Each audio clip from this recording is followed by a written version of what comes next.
काले कानून जो मोदी जी की देन थी और उनके षड्यंत्रकारी पूंजीपति मित्रों की, वो तो आज हार गए। पर 5 सवालों का जवाब हमारा प्रधानमंत्री जी से आज देश के किसानों, देश के खेत मजदूरों, देश के मंडी मजदूरों, देश के मंडी के छोटे छोटे दुकानदारों, उनके पल्लेदारों और गरीबों की ओर से हम मांगते हैं। पहला सवाल, मोदी जी देश को आज ये भी बताइए कि न्यूनतम समर्थन मूल्य किसान को मिले, इसका रोड मैप और रास्ता क्या है।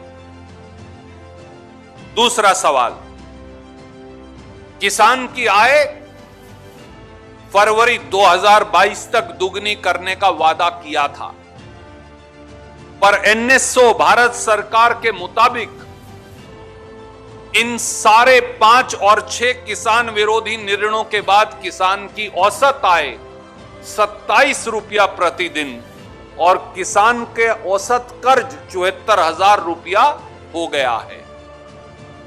तो किसान की आय दुगनी करने का रास्ता क्या है और वो कब तक होगी।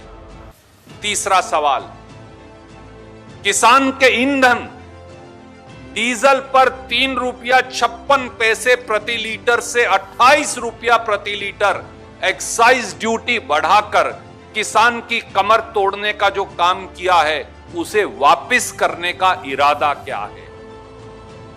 चौथा सवाल, खेती पर जो टैक्स लगाया है, जीएसटी लगाया है, उससे राहत देने का रास्ता क्या है। 5% खाद पर टैक्स लगा दिया, 18% कीटनाशक दवाई पर लगाया, 12% ट्रैक्टर और खेती के उपकरणों पर लगाया। तो खेती को टैक्स से जीएसटी जो लगाया, उससे राहत देने का इरादा क्या है।